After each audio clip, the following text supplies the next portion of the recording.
Welcome. First, before you watch this video, please subscribe, like, share, and comment. Thank you. So let's start our video. السلام عليكم ورحمة الله تعالى وبركاته daawada kusoo dhow channelkeena mar labaad iyo mar saddexaad iyo mar afraad barnaamijka inoo wada maanta channelkeena waa uu ka duwayay alaaba kuween kusoo qaadan jiray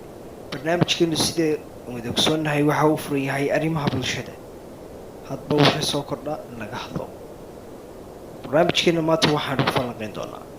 sidee ayaa uu qofku ku yeelan karaa awood iyo karti buuxda naftiisa kow sidee ayaa uu qofku u horumari karaa nafahaantiisa laba sidee ayaa uu qofku noqon karaa mid soo jiita ummadda inta kale saddexdaa qodob iyo qodobka ugu dambeeya afraad oo ah guuldarrada waxaa la sheegaa noocee ayaa ay ku bilowmataa see guuldarrada qofku inuu caadaystaa ma qurux badan tahay mise waa ay falxun tahay balaan ku horeysina qodobkeenii koobaad oo ahaa qofku sidee ayaa uu u horumar karaa naftiisa daawadahay daawanaya ayaa sheegaya iyo qofka ay dhegeysanaya runtii ma jiro qof aayar iska gaadho meel alaba waa la ogsoon yahay qof walbaaba inuu dadaal la imaado kadib uu gaadho meeshii uu dooni jiray ama meeshii uu ka hamiyo tusaale ahaan daawada adigani daawanaya haddii aad doonaysid inaad noqotid qof ummadda dadka wax kusoo kordhiya sida tusaale ahaan engineer kaa soo dhisa gurya haddii aad doonaysid ma noqon karto isla markaba kumana suurtogeli karto caqligana qofka bini-aadanka qaadan mayso inaad isla markaaba noqon kartid waxa aad doonaysid ilaa aada muujisid dadaal khayrul-aadiya kadib waa aad gaadhi kartaa waayo mahmaa ingiliisha ayaa tiraahdaa seek the knowledge from greater to grave waxaad tacliinta raadisaa ilaa kolkaad bilowgaaga xoolka ku jirtid ilaa intaad grave aad gelaysid xabaasha sidoo kale mahmaa carabiya waxay tidhahdaa udlub alcilma ila almahdi ila alluxdi taamaaneedu waa tii ingiliish ka hore cilmiga dalab ilaa xoolka intaad ku jirtid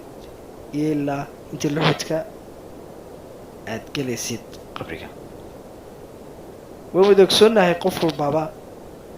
hadba xagga uu gaadhsiin karo naftiisa taas awoodda shakhsi ahaaneed waxaa ka xidhantay qofka fikirkiisa afkaarta uu aaminsan yahay habka uu ka damacsiyay noloshiisa inuu noqdo aynu ku xigsiino qodobkeena labaad qodobkan loo yaqaano qofku sidee ayaa uu kaga horumari karaa dadka ama uu kaga duwan karaa ama ay bulshada u soo jiidan kartaa waxa weeyaan noqdo marka koowaad waa inuu qofku noqdee midaan isagu dadka ku dayan laakiin uu noqdo mid isaga lagu daydo waayo haddii uu ku daydo qof hore oo ka horreeyay isaga taa macneed waxa weyn isagu inaanu nolosha wax muhiima ka lahayn taas aanu soo kordhin wax dadka anfacaya naftiisana anfacaya daawade waxaan kuu sheegaynaa maadaama uu qofku doonayo inuu horumar sameeyo number one waa inuu la yimaadaa juhdi iyo dadaal khayrul-aadiya taasoo suurtogeli karta qofka marka dambe inuu noqdo qof successful arrimihiis qof guulaystaa kaasoon aqbalin mar walba guuldarrada laakiin aqbalaya guusha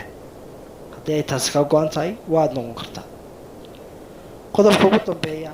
oo ah qofku guuldarrada ma caadaysanaya qofku haddii uu guuldarrada caadaysto taasi waxaay ka dhigan tahay inuu talax qabay taa macnaheedu waxa weeyaan qofku inuu mar walba u soo diyaargaroobay inuu guuldarraysto taasaanu diyaar ahayn inuu maruun guulaysto inahaas ayaa aynu kusoo koobi doonaa daawade aada iyo aad baad u mahadsan tahay afkaarta iyo fikradda bulshada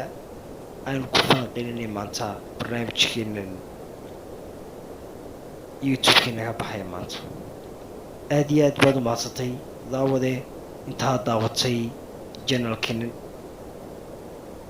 aanad ku xirantay channelkeena hana ka iloowin please subscribe like nagu dhiirigeli comments waxay tala iyo tusaale iyo tilmaamidana xagga hoose noogu soo reeb sidoo kale gambaleelka furo yariiska ah si aad kaga mid noqoto daawadaha koowaad ee hela video kasta oo lasoo dhigo channelkeena waa aniga oo mahad xikmawiya oo idin leh salaamullaahi calaykum